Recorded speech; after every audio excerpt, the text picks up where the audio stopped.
Bismillah. Kita akan membahas dalam kesempatan hari ini yaitu keutamaan sholat. Sebagaimana dalam pembahasan hadis sebelumnya, kita membahas tentang dahsyatnya sholat asar dan dahsyatnya sholat subuh.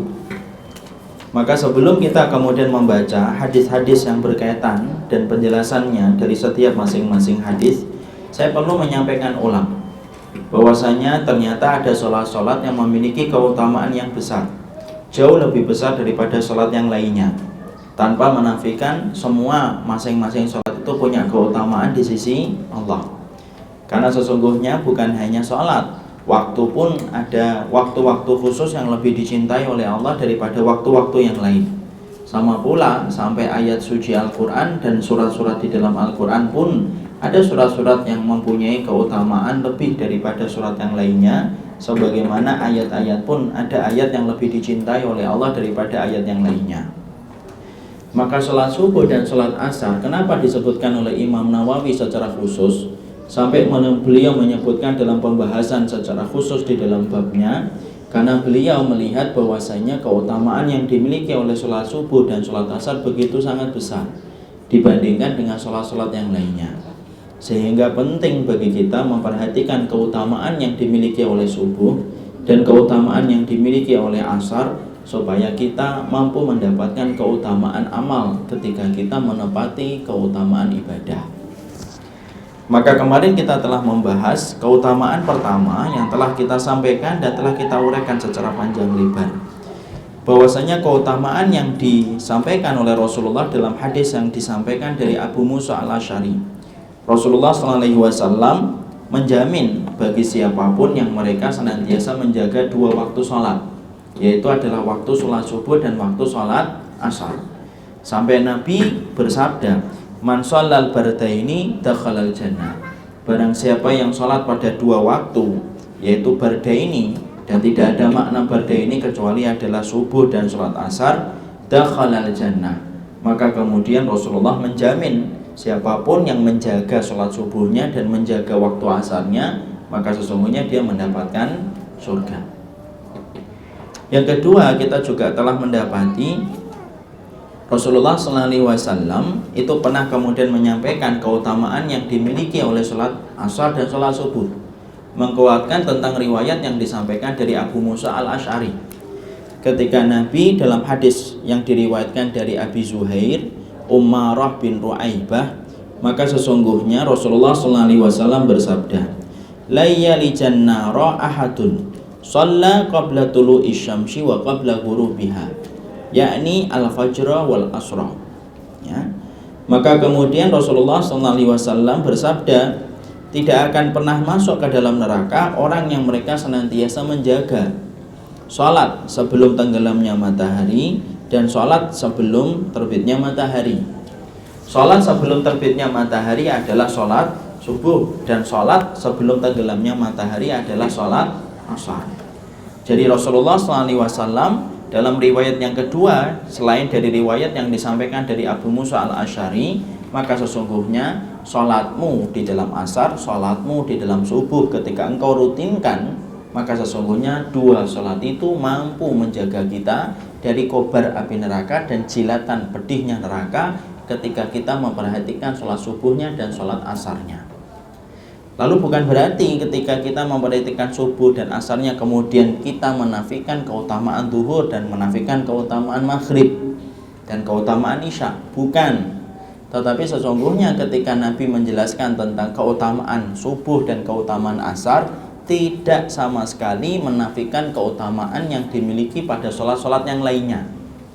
Karena sesungguhnya sholat subuh itu mempunyai keutamaan sebagaimana zuhur. Cuma apabila ditimbang keutamaan subuh dan keutamaan asar, itu lebih berat daripada keutamaan yang dimiliki oleh asar, maghrib ataupun isya.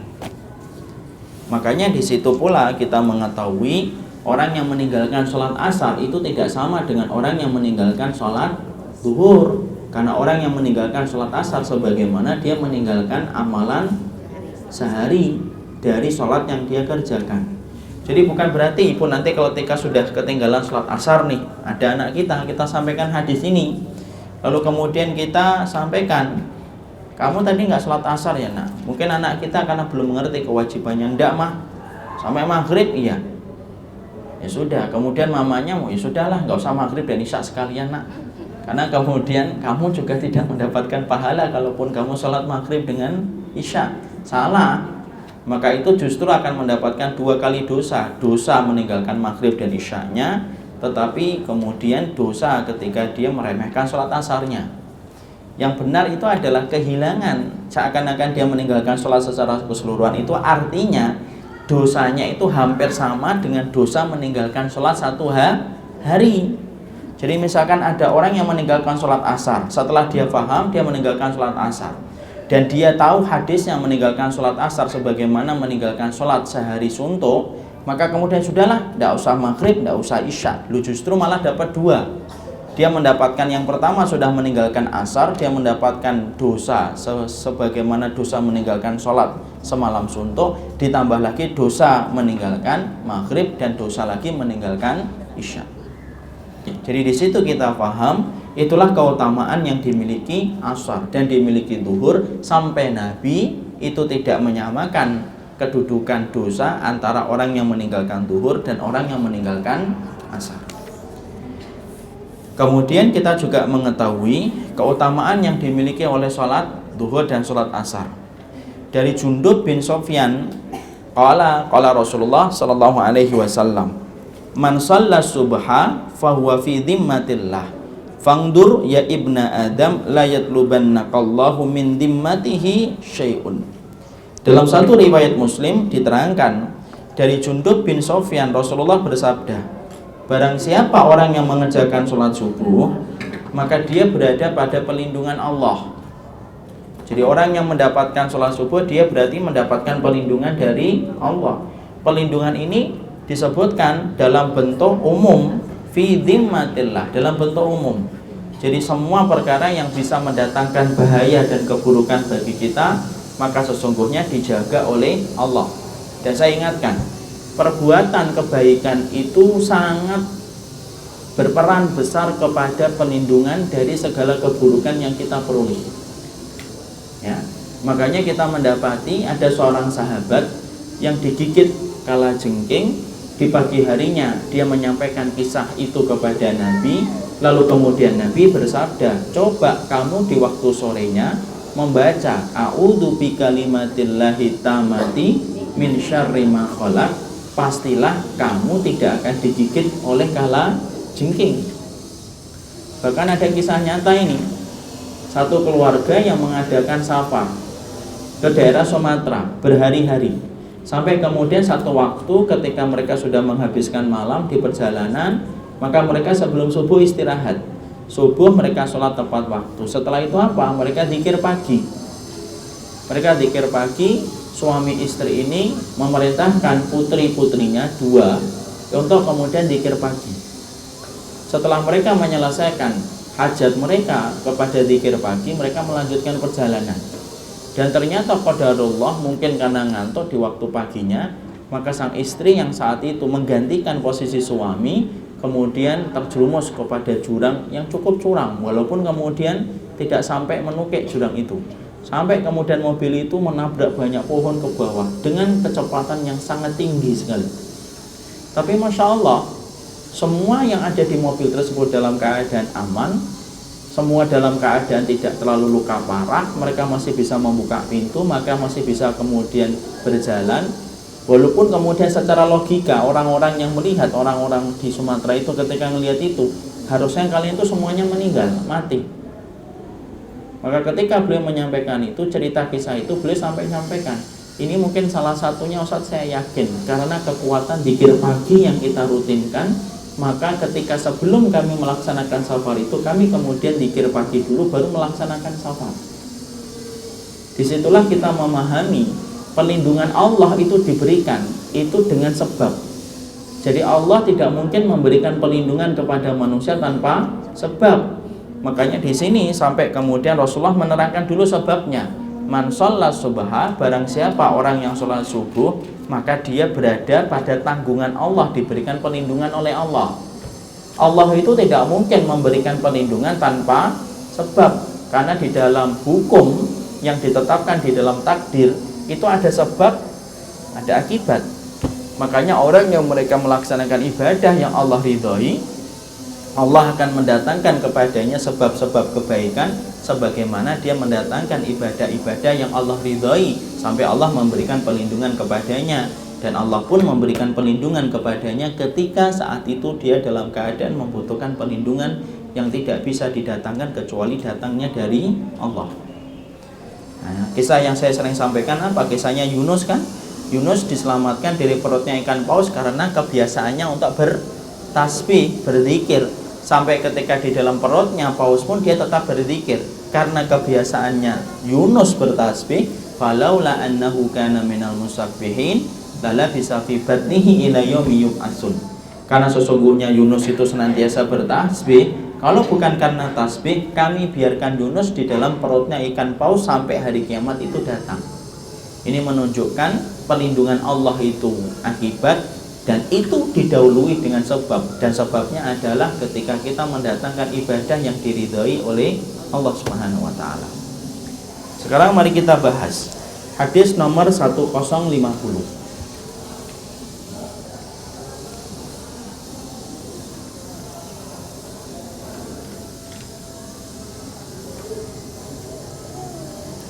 An Abi Hurairah radhiyallahu anhu qala Rasulullah sallallahu alaihi wasallam, yataqafuna fikum malaikatum bil laili wa malaikatum bin nahari wa yastami'una fi salati subhi wa salatil asri summa ya'rujul ladina batu fikum fayas'aluhumullah wa huwa a'lamu bihim kaifa taraktum ibadi fayaquluna taraknahum wa hum yusallun wa atainahum wa hum yusallun.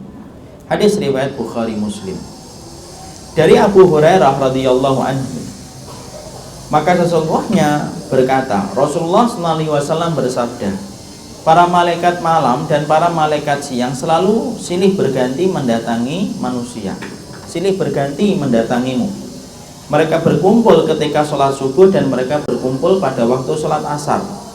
Kemudian malaikat malam naik ke langit, lalu Allah bertanya kepada setiap hambanya, kepada para malaikat itu. Padahal Allah itu yang tahu bagaimana keadaan mereka. Allah bertanya, bagaimana keadaan hambaku ketika engkau tinggalkan? Maka malaikat itu menjawab, kami tinggalkan mereka dalam keadaan sedang melaksanakan sholat. Kemudian kami datang kepada mereka pada waktu mereka sedang melaksanakan sholat. Di sini kemudian kita mendapatkan pencerahan sebagai penguat dari apa yang tadi kita dapatkan dari dahsyatnya sholat subuh dan sholat asar. Maka kemudian faedah yang kita ambil di dalam hadis ini banyak. Ada berapa faedah yang kita ambil di dalam hadis ini? Ada sekitar 9 faedah yang kita peroleh di dalam hadis ini. Faedah yang pertama adalah para malaikat itu jumlahnya sangatlah banyak. Dan para malaikat itu kemudian bukan berjumlah 9 sebagaimana masyarakat kita meyakini malaikat itu hanya beberapa malaikat saja. Tapi sesungguhnya jumlah malaikat itu tidak terhitung, dan mereka diberikan oleh Allah beban dan kewajiban untuk memberikan apa yang Allah perintahkan kepada mereka. Jadi para malaikat itu ada malaikat siang, ada malaikat malam. Jadi bukan hanya malaikatur ridwan, bukan hanya malaikat munkar dan nakir, bukan hanya malaikat maut yang mencabut nyawa yang selama ini kita dapatkan. Karena ada malaikat yang diberikan nama, dan nama itu disampaikan kepada kita melalui lisan Rasulullah. Tapi banyak pula nama-nama malaikat yang tidak diterangkan oleh Allah, kecuali Allah cuma menerangkan tentang malaikat itu secara bentuk global atau mujmal. Ya. Jadi kemudian akhirnya sesungguhnya para malaikat itu mereka tidak terbatas jumlahnya. Dan jumlah para malaikat itu tidak terbatas, dan hanya Allah yang tahu jumlah malaikat itu berapa. Tapi yang jelas para malaikat itu mengisi ruang-ruang di langit di mana mereka berdesak-desakan setiap waktunya, dan mereka masuk ke Baitul Ma'mur setiap saatnya untuk menunjukkan betapa besarnya malaikat itu dan berapa besarnya jumlah malaikat itu. Yang pertama, karena kita di sini mendapati apa? Malaikat malam dan malaikat siang. Berarti kemudian ada malaikat siang, ada malaikat malam. Padahal selama ini ketika kita dulu belajar di sekolah dasar, kita tidak pernah mendapati malaikat siang dan malaikat malam. Yang kedua, pelajaran yang kita ambil dari hadis yang diriwayatkan dari Abu Hurairah, riwayatnya muttafaqun alaih, bahwasanya Allah itu memberikan rahmat dan kasih sayang yang sangat besar kepada hamba yang beriman.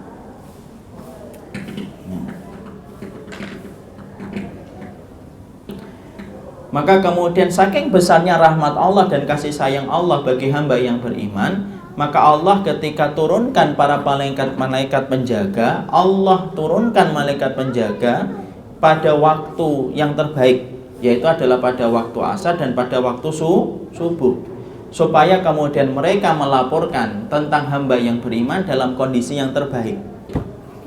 Ya, tentunya kita harus paham.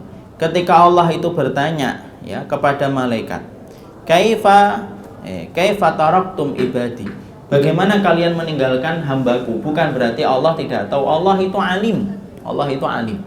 Tapi malaikat itu memberikan laporan kepada Allah bukan karena Allah membutuhkan laporan itu dan tidak mengetahui ilmunya, tapi sesungguhnya Allah tahu ilmunya, karena itu merupakan pekerjaan malaikat yang dia tunaikan kepada Allah, walaupun Allah sudah mengetahui segala jawaban yang dibawa oleh para malaikat. Dan Allah itu saking rahmatnya besar, Allah itu selalu memudahkan supaya hamba yang beriman itu gampang mendapatkan rahmatnya Allah. Makanya Allah atur bagaimana para malaikat itu berkumpul pada waktu subuh dan asar, supaya ketika mereka melaporkan kepada Allah, dilaporkannya kita kepada Allah dalam keadaan yang terbaik. Ketika kita ditinggalkan, dilaporkan dalam keadaan sholat kita. Itu saking besarnya rahmat Allah. Jadi Allah tidak kemudian menyulitkan hamba yang beriman untuk mendapatkan rahmatnya. Dan Allah lah zat yang paling menggampangkan urusan hambanya, karena sesungguhnya Allah itu tidak pernah menyulitkan bagi hamba yang beriman ketika mereka taat kepada Rabb-nya. Ya, saking besarnya rahmat Allah. Makanya kalau kemudian dalam 2 waktu itu sudah disampaikan oleh Nabi, bahwasanya dalam 2 waktu itu kita dilaporkan kepada Allah tentang apa yang kita lakukan, lalu kemudian kita tidak menepati kewajiban kita kepada Allah setelah Allah terangkan keutamaannya yang besar, Masya Allah, tidaklah kita sebut orang itu kecuali dalam keadaan yang sangat merugi. Ya, jadi waktu asar dan waktu subuh itu merupakan bagian dari cara kita supaya dilaporkan kepada Allah dalam keadaan yang terbaik. Nah, keterikatan kita kepada Allah itulah yang akan menentukan kualitas ibadah kita dalam subuh dan kualitas ibadah kita di waktu asar. Orang yang ngerti ini ketika dia sensitif, oh iya ya, subuh saatnya dilaporkan kepada Allah. Ketika sensitivitas kita muncul, maka sesungguhnya keterikatan kita itu menjadikan kita beribadah secara khusyuk. Ketika kita tahu subuhmu itu dinilai oleh Allah, sensitivitas kita bahwasanya kita ngerti sholat asar kita dilaporkan oleh Allah, maka kita pun tidak melambatkan diri dan tidak memelaskan diri supaya kita dilaporkan dalam keadaan yang terbaik.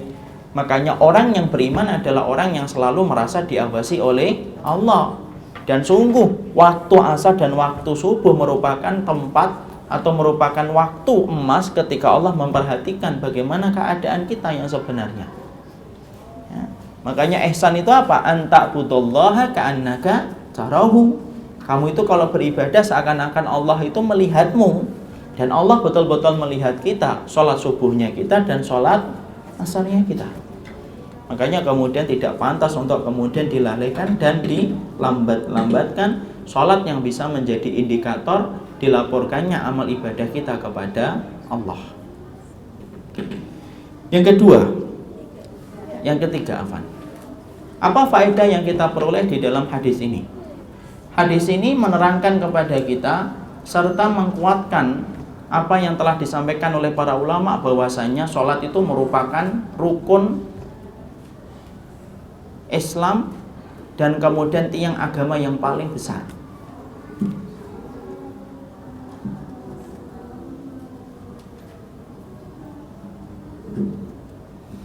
Jadi hadis ini itu menerangkan tentang rukun dan menerangkan pula tentang sholat, bahwasanya dia merupakan tiang agama yang memiliki kedudukan besar di dalam Islam. Dari mana kita mengambil bahwasanya di sini untuk kembali mengkuatkan bahwasanya sholat itu betul-betul tiangnya sholat itu adalah tiang agama, itu adalah sholat dan merupakan rukun yang paling besar. Karena sesungguhnya Allah itu sampai turunkan malaikat khusus di waktu sholat. Dan tidaklah Allah berdialog dengan malaikat setiap waktunya kecuali ngurusin masalah sholatnya manusia. Paham ya Ibu ya? Makanya Allah tidak nanya tentang masalah yang lainnya. Allah tidak nanya tentang zikirnya, Allah tidak nanya tentang sedekahnya, tetapi yang Allah tanya yaitu adalah ketika Allah mengatakan kaifa taraktum ibadi, gimana kalian tinggalkan hambaku itu? Maka yang menjadi jawaban dari para malaikat bukan masalah dia sedang begini, enggak. Yang dilaporkan oleh malaikat pertama kali oleh Allah itu adalah masalah sholat. Taraknahum wa hum yusalluna wa atainahum wa hum yusallun. Kami tinggalkan mereka dalam keadaan sholat dan kami hadapi mereka, kami temui mereka pun dalam keadaan sholat. Saking besarnya masalah sholat itu sampai tidaklah terjadi dialog antara Allah dengan malaikat setiap harinya dan setiap waktunya, kecuali urusan ketika malaikat ditanya tentang urusan sholat hambanya. Makanya Masya Allah ini menunjukkan apa? Ya betul-betul urusan besar di dalam kehidupan ibadah makhluk itu adalah urusan sholat. Makanya sampai Allah perhatikan tiap waktu setiap malaikat kemudian ditanya tentang sholatnya manusia. Bagaimana kamu tinggalkan hambaku? Sholat atau enggak? Sholat ya Allah, kami tinggalkan mereka dalam keadaan sholat dan kami datangi mereka juga dalam keadaan sholat. Ini menunjukkan besarnya kedudukan sholat dalam kehidupan beribadah sama Allah. Makanya pantas kalau Umar bin Khattab sampai kemudian beliau berkata, idza duyi'atis sholatu fakanat lima siwaha adiyah. Ini Umar bin Khattab. Idza duyi'atis sholatu, kalau kamu sudah melihat orang meremehkan sholatnya, fakanat lima siwaha adiyah. Pasti kamu dapati dalam masalah yang lainnya pasti dia lebih remehkan kalau dia sudah meremehkan sholat. Nah, ini penting.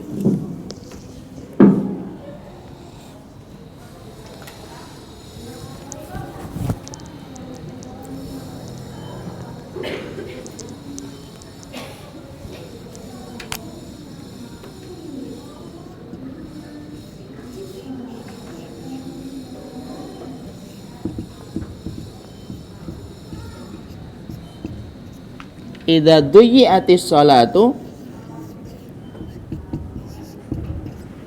fakanat lima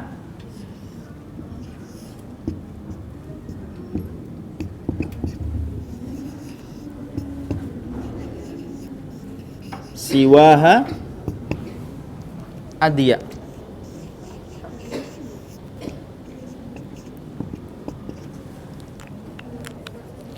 Makanya sampai-sampai Rasulullah SAW, sampai Umar bin Khattab radhiyallahu anhu, beliau menerangkan tentang barometer kebaikan seseorang itu, perhatikan bagaimana keadaan dia sholatnya. Sampai kemudian beliau berkata, kalau ada orang yang sudah meremehkan sholat, jika sholat itu sudah diremehkan, pasti urusan selain sholat pasti dia lebih remehkan. Karena apa? Kalau sudah mampu, sudah bisa melalaikan tentang sholat, maka pasti urusan yang lainnya menjadi tidak lebih penting. Karena yang sholat saja sudah dia remehkan, apalagi masalah-masalah yang lainnya. Ya. Jadi kemudian pelajaran yang ketiga yang kita peroleh di dalam hadis ini adalah perhatikan. Sholat itu termasuk perkara yang penting dan termasuk di antara rukun yang besar di dalam kehidupan kita menghambakan diri kepada Allah.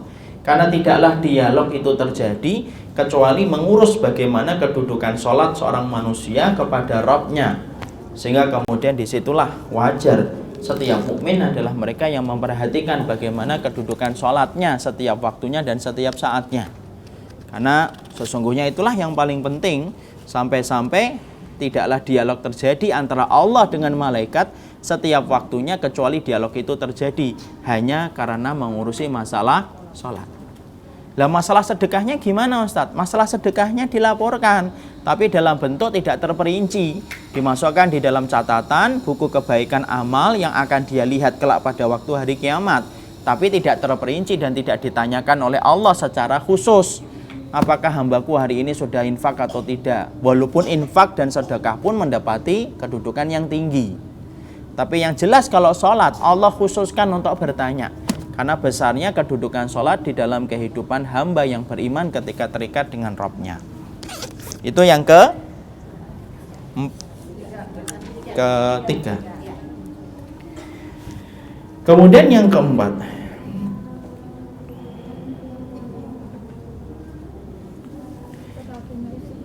yang mana? Idza du'iyatis shalat. Mau artinya? Tidak dicatat. Jika sholat itu sudah diremehkan,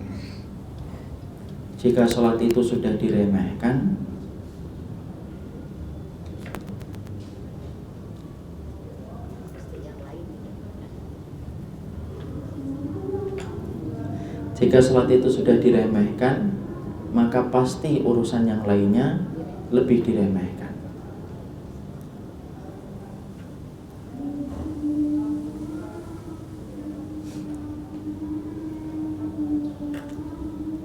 Sudah? Perkataan dari Umar bin Khattab radhiyallahu anhu.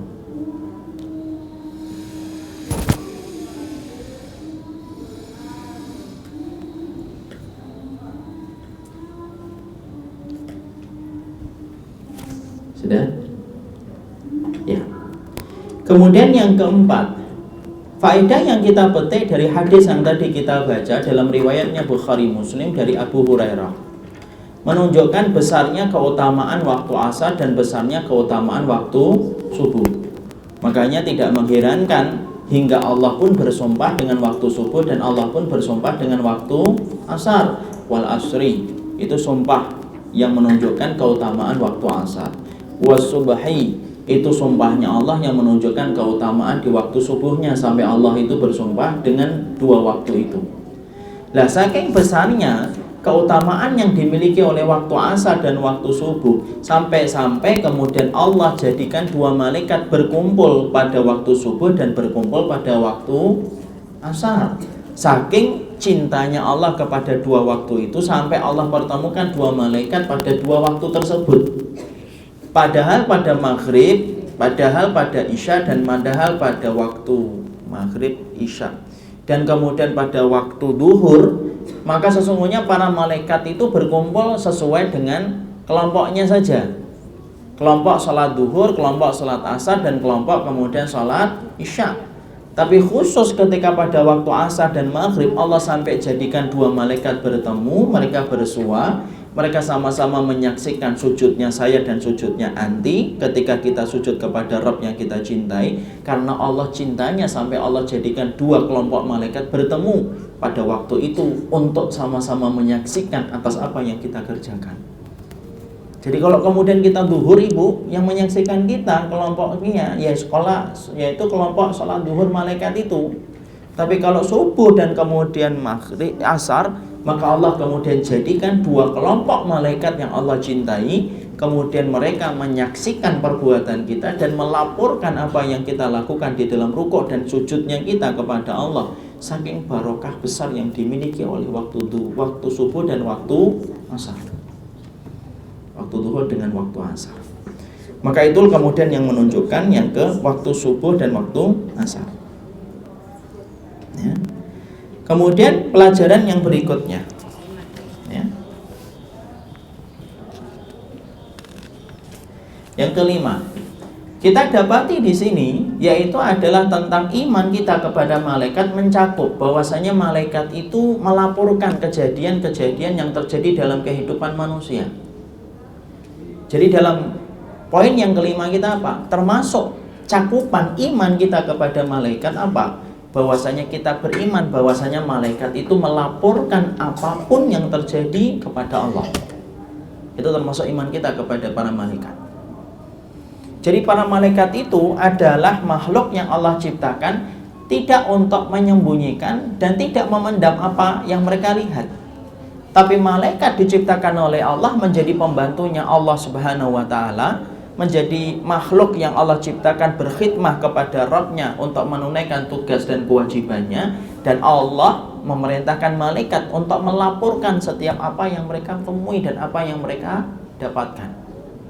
Jadi termasuk iman kita kepada malaikat apa? Malaikat itu kita beriman kepada namanya, kita beriman kepada tugasnya, kita beriman kepada jumlahnya, dan kita beriman pula sesungguhnya malaikat itu tidak bermaksiat, dan malaikat itu selalu melaporkan apa yang mereka temukan dan apa yang mereka lihat ketika mereka melihat kehidupan manusia. Semuanya dilaporkan. Karena apa? Mustahil bagi sifatnya malaikat menyembunyikan, mustahil bagi sifatnya malaikat memendam. Dan sesungguhnya malaikat mereka menceritakan semua yang mereka dapatkan kepada Allah sebagai bentuk khidmah mereka ketika menjalankan perintah yang diberikan oleh Rabb yang mereka sembah. Itu yang ke-5 ya. Yang ke-6 hadis ini memberikan kepada kita bahwasanya di dalam Islam bukan hanya membicarakan tentang perkara yang zahir, tapi juga mengimani perkara yang gaib. Mana di antara bagian hadis yang menunjukkan tentang perkara gaib? Ketika di dalam hadis ini Rasulullah menyampaikan tentang percakapan malaikat di hadapan Allah. Berarti perkara gaib itu ada di dalam kehidupan Islam. Makanya iman itu meyakini apa yang kemudian kita perhatikan atau yang kita dapatkan. Karena apa? Di dalam hadis ini tidak menceritakan tentang apa yang nampak dalam zahirnya kita, tapi hadis ini memberikan pelajaran kepada kita banyak perkara gaib yang diceritakan oleh Nabi. Salah satunya di dalam hadis ini ketika Nabi menyampaikan dialog antara malaikat dengan Allah ya. Jadi antara malaikat dengan Allah Subhanahu wa taala.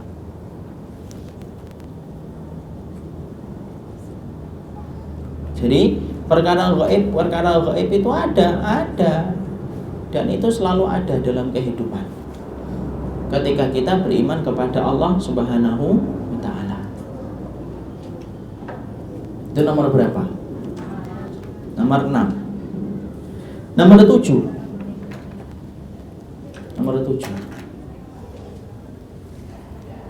Pelajaran yang kita petik pula di dalam hadis ini adalah menerangkan bahwasanya para malaikat serta Allah sebagai sang Khalik itu mampu berbicara, punya sifat bicara. Bukan mampu, punya sifat bicara. Jadi malaikat pun kemudian punya sifat bicara sebagaimana Allah punya sifat bicara. Karena ada yang menafikan bahwasanya Allah itu punya sifat bicara. Padahal hadis ini Allah kemudian berfirman kepada malaikat ketika mengatakan kaifa taraktum ibadi, bagaimana kamu tinggalkan hamba-hambaku. Berarti Allah bicara. Kenapa? Allah itu punya sifat bicara. Sebagaimana malaikat mereka pun memiliki sifat bicara, mereka bicara. Jadi malaikat itu bicara, mereka bicara. Bukan malaikat itu makhluk yang kemudian tidak punya sifat bicara, tetapi mereka bicara karena mereka ketika melaporkan, mereka melaporkan langsung kepada Allah tentang apa yang mereka saksikan dalam kehidupan orang yang beriman. Jadi sifat bicara itu bukan hanya dimiliki manusia, tapi sifat bicara pun dimiliki oleh Allah, dan sifat bicara pun dimiliki oleh para malaikat, dan melaporkan itu melalui pembicaraan langsung yang disampaikan oleh Allah dan yang disampaikan malaikat kepada Allah. Di sini pula kita kemudian menghargai apa Ibu? Ada hal yang tidak disebutkan oleh ulama, tapi menurut saya termasuk di antara faedahnya. Sebenarnya Allah itu tahu nggak kalau kemudian manusia itu sedang ngapain? Tapi kenapa Allah tetap nanya ke malaikat padahal Allah tahu? Itu sekali lagi secara tidak langsung memberikan pelajaran kepada kita. Saksi itu merupakan perkara yang sangat penting di dalam memutuskan satu perkara. Allah tuh sebenarnya tahu, tapi kenapa Allah tetap nanya malaikat? Ya karena Allah kemudian pingin untuk kemudian saksinya dari malaikat itu bagaimana. Makanya ketika kita bicara tentang hukum, tentang seseorang, maka sesungguhnya wajib bagi kita bukan hanya mendengar, walaupun kita tahu, tapi harus mendengarkan saksinya. Karena Allah pun sudah tahu ketika kita ditinggalkan malaikat itu sedang apa, Allah tahu. Tapi kenapa Allah kok nanya kepada malaikat? Karena sesungguhnya saksi itu penting di dalam menentukan tentang kebaikan atau keburukan seseorang. Sebagaimana Allah kan tanya itu kepada iblis ketika iblis tidak mau bersujud kan? Kenapa kalian? Mama anaka ala tasudait amarutuk. Wahai iblis, kenapa sih kamu tidak mau bersujud? Kenapa sih Allah tetap nanya kepada iblis? Kenapa dia enggan untuk bersujud ketika Allah perintahkan? Padahal Allah tahu apa sebabnya iblis itu tidak mau bersujud kepada Nabi Adam. Tapi kenapa Allah tanya kepada iblis dulu? Karena sebelum menentukan hukum itu, sebelum divonis, ditanya dulu. Itulah proses di dalam hati-hatinya Allah di dalam menetapkan satu kejadian atau satu perkara dalam kehidupan manusia. Sebelum memvonisnya, Allah kemudian tanya. Sebelum Allah menetapkan kebaikannya, Allah pun tanya melalui para pesuruh-pesuruhnya, yaitu kalangan malaikat. Jadi menarik kan? Allah tanya, "Mataraktum ibadi." Loh, hambaku ini lagi ngapain? Padahal Allah tahu, Allah alim, Allah ngerti. Bukan hanya ibu sujud atau tidak sujud, daun yang jatuh aja Allah tahu kok. Tapi kenapa Allah kemudian tanya? Karena malaikat itu kelak yang akan menjadi saksi bagi manusia ketika berbuat kebaikan atau berbuat keburukan. Karena apa? Allah tidak sama sekali mendolimi kehidupan hambanya. Disitulah kemudian kita mendapati sifat malaikat itu kemudian betul-betul melekat sifat bicara. Mereka mampu bicara, sebagaimana kemudian kita mendapati sifat Allah itu juga bicara. Sifat Khalik bicara, sifat kemudian malaikat juga bicara. Ya. Kemudian yang berikutnya,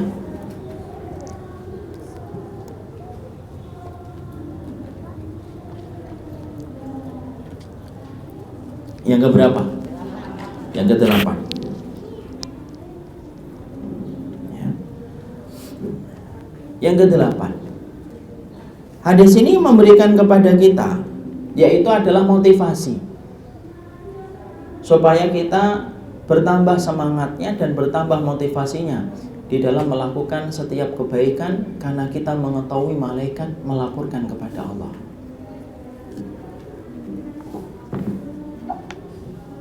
Hadis ini memberikan motivasi. Pelan-pelan ya. Hadis ini memberikan motivasi serta semangat supaya kita giat beribadah, karena kita tahu malaikat melaporkan semuanya kepada Allah. Sudah.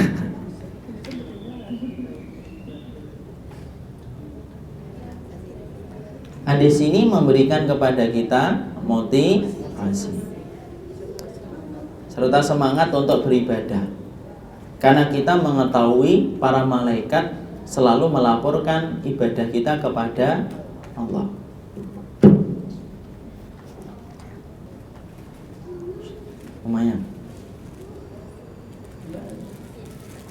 Lumayan beli Mitsubishi. Kok kecil banget? Oh, kuncinya, Masya Allah ya, kuncinya segitu ya, ngalahin corona berarti.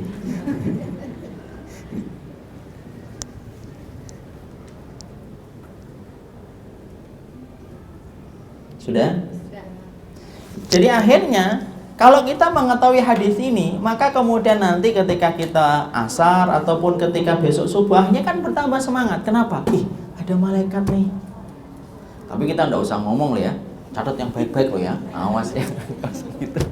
Akhirnya kita kemudian bertambah motivasinya dan bertambah semangatnya untuk melakukan kebaikan. Kenapa? Ketika kita ngerti setiap apa yang kita lakukan dilaporkan secara detail, jujur, apa adanya oleh malaikat kepada Allah.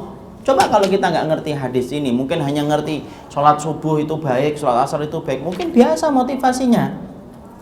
Tapi ketika kita mengetahui bahwasanya para malaikat berdialog terus setiap harinya kepada Allah, ngurusin subuh kita dan ngurusin asar kita, berarti kita akhirnya apa? Betul-betul memperhatikan, Masya Allah, malaikat berdialog tentang sholat asarnya saya dan malaikat berdialog tentang sholat subuhnya saya kepada Allah. Dan itu memberikan tambahan motivasi dan bertambahan semangat bagi kita untuk beribadah. Sama pula kan, kalau kemudian kita kerja menjadi pekerja bawahan, kemudian kita tahu mandor ini akan ngelaporin kepada manajer tentang apa yang kita perbuat, tentunya bertambah semangat.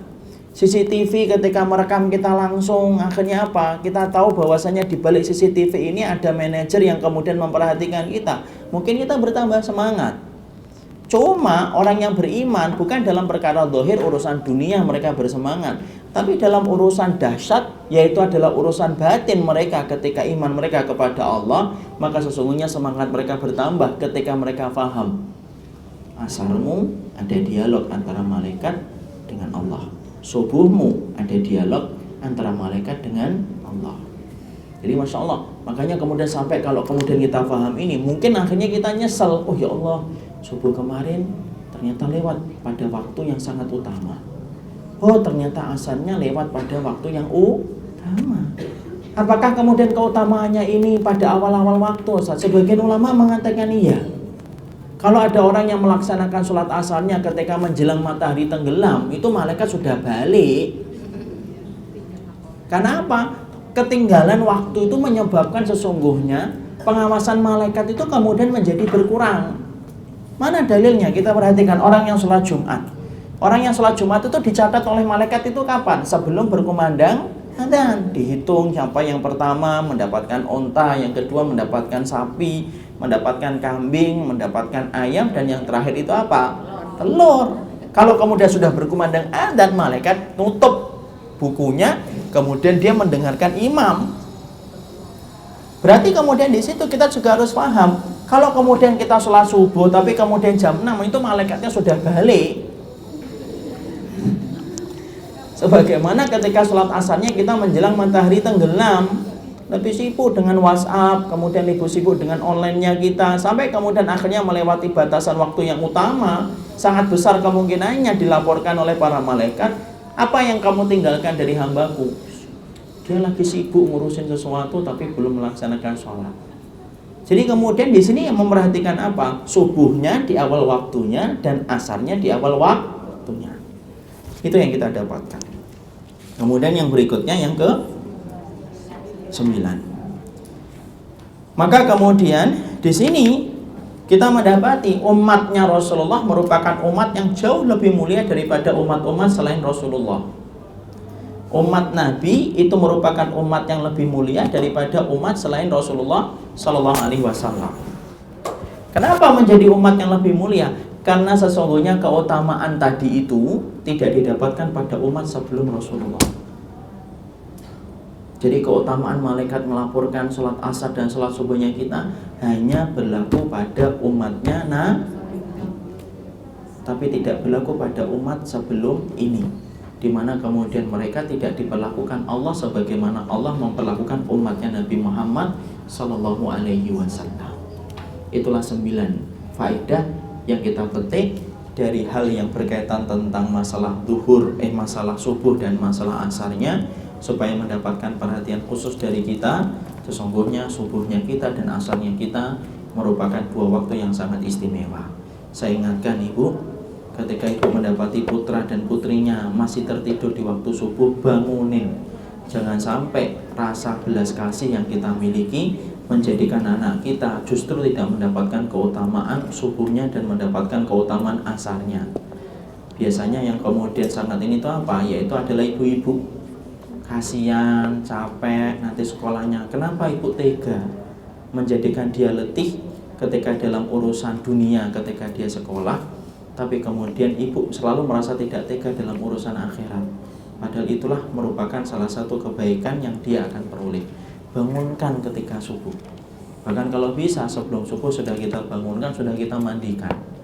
Walaupun saya belum mendapati ya sunnahnya, apakah mandi sebelum subuh itu ada dalilnya ataukah tidak, tapi memang mandi sebelum subuh itu dia sehat insya Allah, dan pastinya seger, dan pastinya hilang ngantuknya. Tapi biasanya kalau habis itu yang ngantuk juga, pas mandinya aja ngantuk. Tapi yang jelas sesungguhnya itu adalah kebiasaan baik insya Allah. Itulah perkara yang kita petik supaya kita paham asarmu dan subuhmu adalah dua waktu yang istimewa yang tidak pernah sama dengan waktu-waktu sholat lainnya. Barakallahu fikum, ini yang dapat kita sampaikan. Kita kemudian istirahat dulu. Sekarang jam 10 lebih 10. Kita istirahat sebentar, satu saja. Nanya atau komentar? Nanya. Ya, silakan. Satu.